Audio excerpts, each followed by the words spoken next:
할렐루야. 거룩한 주일 또 하나님께 예배하는 우리 모두에게 부활의 소망과 성령의 능력이 임마누엘로 함께 하시기를 주의 이름으로 축복합니다.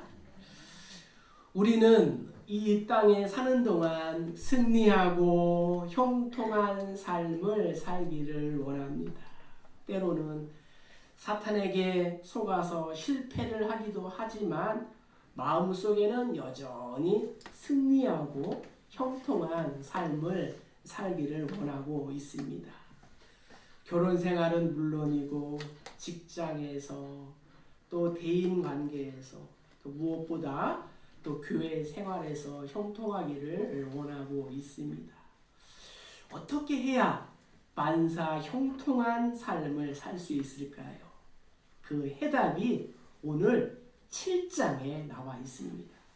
여러분들 오늘 참 잘 나오셨어요. 수지 맞은 것입니다.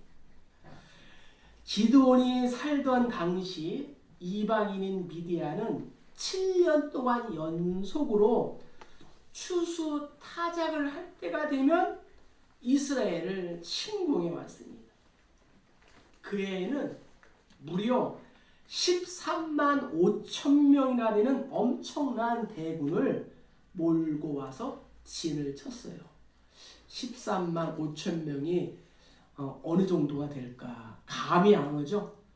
우리 동담에 살고 있는 우리 인구가 한 7만 명 정도가 된대요. 그 2배 가까이 되는 군인이 내려온 거예요. 그들은 7년째 되는 그 해에도 별 어려움이 없이 이스라엘의 농사를 방해할 수 있을 것이다. 우리가 다 걷어갈 수 있을 것이다. 라고 생각을 했습니다.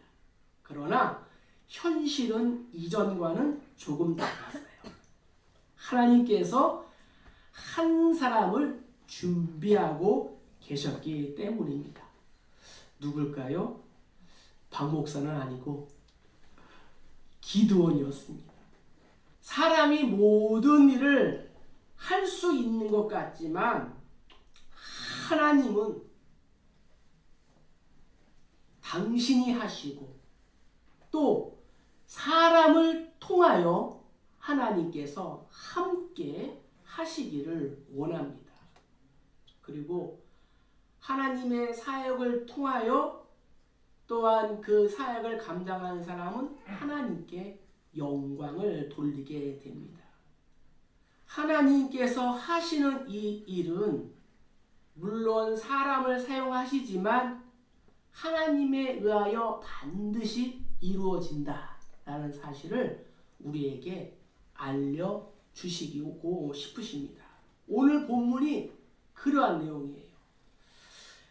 하나님은 미디안과 대항하여 싸우기를 원하는 이 3만 2천 명의 이 군사를 300명으로 줄이십니다. 전쟁은 내게 속한 것이다. 하나님인 내가 친히 싸우겠다. 그럼에도 불구하고 내가 사람의 손을 통하여 싸우겠다 하는 그 메시지가 오늘 본문에 담겨 있습니다. 우리가 세상에서 승리하고 형통한 삶을 살기 위해서 어떻게 할까요? 하나님은 먼저 우리에게 이렇게 말씀하십니다. 자, 1절과 2절을 우리가 다시 한번 읽어보겠습니다. 여룻바알이라 하는 기드온과 그를 따르는 모든 백성이 일찍이 일어나 하롯센 곁에 진을 쳤고 미디안의 진앙은 그들의 북쪽이요 모레산 앞에 골짜기에 있었더라. 여호와께서 기드온에게 이르시되 너를 따르는 백성이 너무 많은즉 내가 그들의 손에 미디안 사람을 넘겨주지 아니하리니 이는 이스라엘이 나를 거슬려 스스로 자랑하기를 내 손이 나를 구원하였다 할까 함이니라. 아멘. 하나님은 먼저 기드온아 내 군사가 너무 많다 이렇게 말씀하십니다. 기드온의 군대하고 미디안의 군대가 이 셈을 중심에 두고 양쪽에 이렇게 서로 마주하고 있었습니다. 두 진영 사이에는 하룻이라는 샘이 흐르고 있었습니다. 그 샘에서 물을 떠먹는다는 것은 생각보다 결코 쉽지 않을 것입니다. 이유는 무엇일까요? 적들이 서로 지켜보고 있기 때문입니다. 그래서 물을 떠오거나 물을 먹으러 가는 사람들이 매우 조심해야 했습니다. 성경 12절에 보면은 우리가 안 읽었지만요. 이렇게 기록되어 있습니다. 12절 한번 보세요. 미디안과 아말렉과 동방의 모든 사람들이 골짜기에 누웠는데 그 수가 어때요? 메뚜기의 많은 수와 같고 그들의 낙타의 수가 많아 해변의 모래와 같이 많다. 이렇게 말씀하고 있습니다. 미디안의 군대를 바라본 기드온은 자신의 고개를 돌려서 자신의 군대를 이렇게 바라보았어요. 미디안의 군대에 비하여 자신의 군대의 수는 100분의 1 밖에 안 되는 그러한 32,000명에 불과했습니다. 기드온은 하나님께 묻습니다. 하나님, 어찌하면 좋습니까? 우리의 군사가 너무 적습니다. 이 군사로 도대체 어떻게 하라는 말입니까? 방법을 가르쳐 주세요. 기드온이 간절한 마음으로 기도했습니다. 이때 하나님께서 기드온에게 말씀하십니다. 기드온아, 내 군사가 너무 많다. 내가 데려온 군사가 너무 많다. 이 군사의 수를 줄여야겠다. 세상에. 적군의 수는 13만 5천 명입니다. 저들을 대항하여 싸워야 할 우리의 군사는 100분의 1 수준밖에 안 돼요. 우리의 군사로는 택도 없습니다. 그런데 하나님이 이 군사의 수를 줄여라.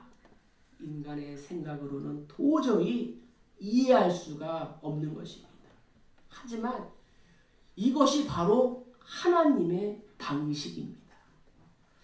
신명기에 보면은 많은 군사가 전쟁에 임하여 승리하면 마치 제 힘으로 승리하는 줄 알고 자만할까 하노라 라고 성경은 기록하고 있습니다.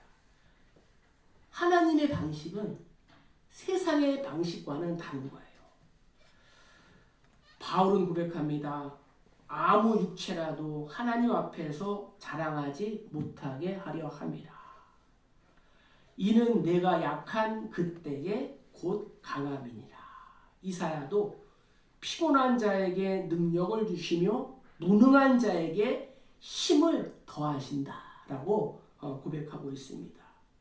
하나님은 이처럼 적은 인원이나 또 연약한 인간을 통해서 큰 역사를 이루시는 분이심을 믿습니다.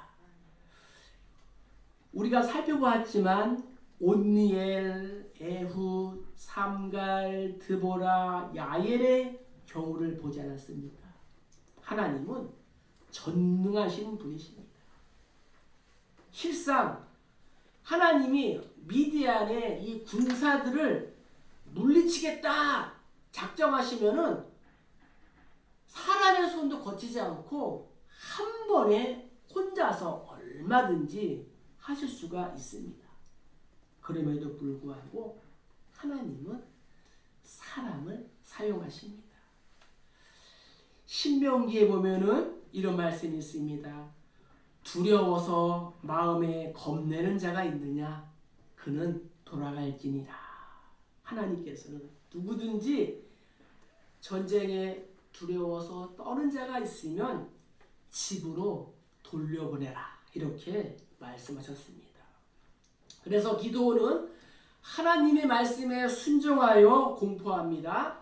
그러면서도 기드온은 마음에 아마 이 부담감이 왔을 거예요. 도대체 몇 명이 남을까? 절반 정도는 남겠지 라고 생각을 했는데 32,000명 중에 22,000명이 보따리를 싸들고 집으로 갔습니다. 두려워하고 자기의 이익만을 구하는 사람들은 언제나 하나님의 일에 방해만 되는 사람들입니다.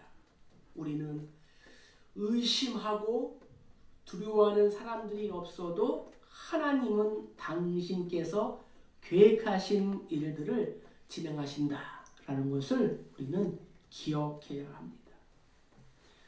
우리는 주의 일에 내가 힘써서 헌신하고 또 함께 일하는 그 공동체에서 믿는 사람들이 빠져나가면은 용기를 잃고 낙심을 하게 됩니다. 그럼에도 불구하고 우리들 주변에는 여전히 남아있는 사람들이 있습니다. 사랑하는 성도 여러분, 나에게 무엇이 없어서 부족하다고 생각하십니까? 하나님은 말씀하십니다. 아무개야, 여전히 너에게는 남아있는 것이 있다. 사랑하는 성도 여러분, 아직까지 나에게 남아있는 것이 있음을 믿으시기를 바랍니다. 하나님은 남아있는 사람들, 나에게 남아있는 그것을 통하여 구원의 역사를 이루시기를 원합니다. 자, 형통한 삶을 살기를 원한다면 어떻게 해야 할까요? 이제 본격적으로 하나님 말씀하십니다. 3절과 4절을 여기 한번 읽어보겠습니다. 이제 너는 백성의 귀에 외쳐 이르기를 누구든지 두려워 떠는 자는 길르앗산을 떠나 돌아가라 하라 하시니 이에 돌아간 백성이 22,000명이요 남은 자가 10,000명이었더라. 여호와께서 또 기드온에게 이르시되 백성이 아직도 많으니 그들을 인도하여 물가로 내려가라. 거기서 내가 너를 위하여 그들을 시험하리라. 내가 누구를 가리켜 내게 이르기를 이 사람이 너와 함께 가리라 하면 그는 너와 함께 갈 것이요 내가 누구를 가리켜 내게 이르기를 이 사람은 너와 함께 가지 말 것이니라 하면 그는 가지 말 것이니라 하신지라. 아멘. 하나님께서 마음속에 두려움을 없애라 이렇게 말씀하고 계십니다. 형통한 삶을 살기 위해서는 마음속에 있는 두려움을 제거해라. 32,000명의 군사 중에서 돌아간 군사가 22,000명, 남은 군사가 10,000명입니다. 사람들은 이 10,000명으로 다시 전열을 갖추어서 전쟁에 싸울 수 있을까 염려하고 걱정합니다.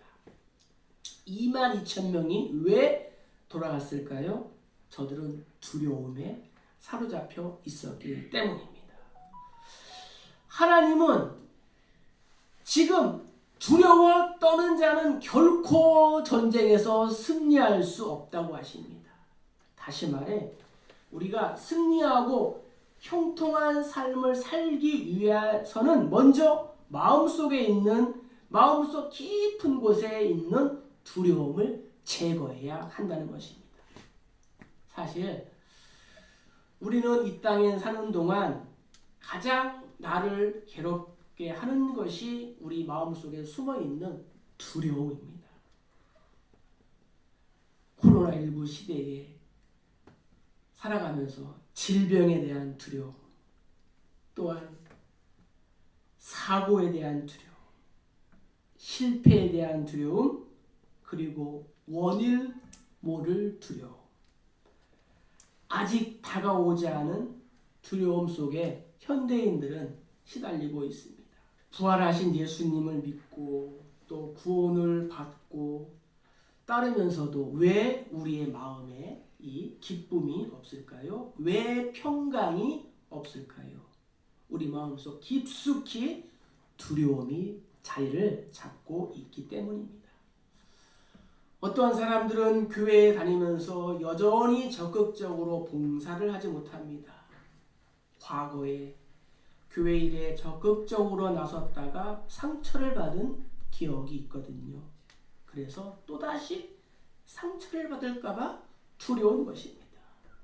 이 두려움 때문에 신앙생활 제대로 하지 못하고 또 남에게 내 마음 한 번 주지 못한 채 두려움에 젖어 사는 사람들이 교회 안에도 얼마나 많은지 모릅니다. 인도에 재미있는 이야기가 있습니다. 어느 날 마술사가 두려워서 무서워서 떨고 있는 쥐 한 마리를 보았습니다. 그래서 무엇을 보고 두려워하는가 했더니 고양이를 보고 무서워합니다. 그래서 이 쥐를 마술사가 고양이로 만들어 주었습니다. 이제는 괜찮겠지. 그런데 어머나 고양이가 되고 나서도 두려워합니다. 개를 보고 두려워합니다. 그래서 이번에는 개로 만들어 주었습니다. 그랬더니 이 쥐가 된 개가 호랑이를 보고 무서워합니다. 그래서 이번에는 호랑이로 만들어 주었습니다. 그랬더니 이 호랑이가 사냥꾼을 보고 두려워합니다. 그래서 사냥꾼으로 만들어줬어요. 그랬더니 이 사냥꾼은 자신의 부인을 보고 또 두려워합니다. 사냥꾼은 내친김에 그런 이번에는 여자로 아내로 만들어 줘야겠다 하고 아내로 만들어 주었어요. 그랬더니 이 아내는 무엇을 보고 두려워했을까요? 부엌에 있는 쥐가 두려워서 무서워 떨었다고 합니다. 두려움은 환경의 문제가 아니고 두려움은 마음의 문제인 것입니다. 우리가 교회와 또 예수님의 가르침을 받고 또 제자라고 말했던 그러한 사람들이 믿음의 공동체를 저버리고 떠나가는 것을 봅니다. 저들은 두려워서 집으로 돌아간 22,000명과 똑같은 것입니다. 신명기 20장에 이런 말씀이 있습니다. 내가 나가서 적군과 싸우려 할 때에 말과 병거와 백성이 너보다 많음을 볼지라도 그들을 두려워하지 말라. 애굽 땅에서 너를 인도하여 내신 내 하나님 여호와께서 너와 함께 하느니라. 할렐루야. 두려운 사람들은 집으로 돌아가라고 했더니 22,000명이 돌아갔습니다. 자, 하나님께서 4절에 또 이렇게 말씀하십니다. 기드온에게 이르시되 백성이 아직도 많으니 그들을 인도하여 물가로 내려가라. 거기서 내가 너를 위하여 그들을 시험하리라.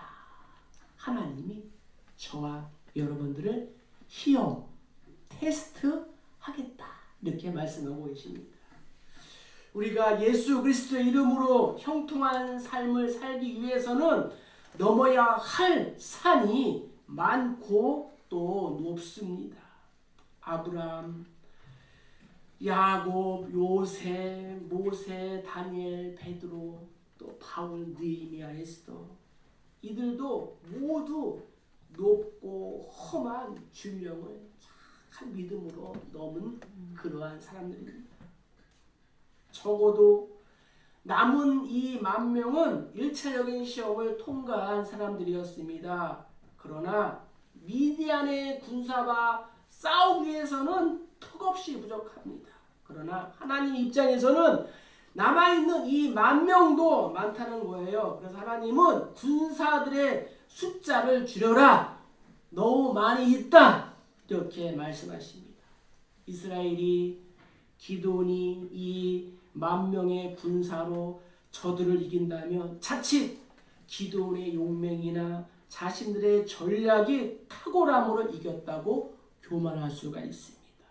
하나님은 이 전쟁을 통해서 이스라엘 백성들이 하나님을 하나님으로 하나님을 전능하신 그러한 분으로 알기를 원하셨습니다. 하나님만이 이스라엘의 구원자 되심을 알기 원하셨습니다. 하나님은 우리 모든 삶 가운데에 이 두려움을 제거하고 하나님을 하나님으로 고백하는 그러한 신앙 고백이 있기를 주님의 이름으로 간절히 축복합니다. 자, 이어서 우리가 또 형통한 삶을 살기 위해서 어떻게 해야 할까요? 우리 7절과 8절을 함께 읽겠습니다. 여호와께서 기드온에게 이르시되 내가 이 물을 핥아먹은 300명으로 너희를 구원하며 미디안을 내 손에 넘겨주리니 남은 백성은 각각 자기의 처소로 돌아갈 것이라 하시니 이에 백성이 양식과 나팔을 손에 든지라 기드온이 이스라엘 모든 백성을 각각 그의 장막으로 돌려보내고 그 300명은 머물게 하니라. 미디안 진영은 그 아래 골짜기 가운데에 있었더라. 아멘. 승리하고 형통한 삶을 살기 위해서 하나님께서 삶의 목적을 분명히 하라고 우리에게 말씀하십니다. 하나님은 남아있는 사람들 이 10,000명을 중에서 일부를 돌려 보내려고 하십니다. 그래서 기드온에게 10,000명을 데리고 모두 계곡으로 내려가서 물을 마시게 합니다. 계곡 저편에 적군이 진을 치고 있기 때문에 계곡에 내려가서 물을 마시기가 결코 만만하지가 않습니다. 군사들은 아마 하루 이틀 지나면서 물을 못 마셔서 또 갈증도 있었을 것입니다. 그래서 대부분은 계곡에 내려와서 무릎을 꿇고 시냇가에 머리를 처박은 채 물을 벌컥벌컥 들이켰습니다. 그런데 개중에는 한 손에 무기를 들고 몸을 굽히지 않고 적들을 관찰하며 손으로 물을 떠서 이렇게 핥아먹는 사람들이 있었습니다. 그들의 숫자를 세어보니 300명이었습니다. 하나님께서 9,700명은 돌려보내고 나머지 300명과 미디안 군사 13만 5천 명을 상대하라고 합니다. 여러분, 무려 450대 1이에요. 나 혼자 450명을 감당하는 거예요. 전쟁에 참가하지 못하고 돌아간 9,700명, 무엇이 문제였을까요? 그들은 자신들이 당면한 문제에 급급하여 군인이라는 자신의 본분을 잊어버렸습니다. 이것이 오늘 이 말씀의 핵심이에요. 그들의 본분은 전쟁을 하는 것이기 때문에 당연히 적들을 경계했어야 했습니다. 시냇가에서 물을 마신다는 건 상당히 위험한 일입니다. 적들이 지켜볼 수도 있고 주변에 수풀이 있기 때문에 적들이 매복을 하고 있을 수도 있습니다. 그러나 9,700명은 자신의 목마름을 갈급함을 해결하는 데 급급해서 군인이라는 자신의 본분, 자신의 본질을 까맣게 잊고 있었습니다. 이것이 바로 우리의 문제입니다. 우리가 누구입니까? 구원받은 하나님의 백성인 줄 믿습니다. 아멘. 그리스도의 군사입니다. 아멘. 하나님의 비밀 병기입니다. 그런데 우리가 왜 종종 실패하고 넘어질까요? 능력이 없어서, 물질이 없어서, 건강이 없어서? 아니요. 우리가 실패하는 이유는 현재의 필요에 빠져서 자신의 본분을 잊고 살고 있기 때문이에요.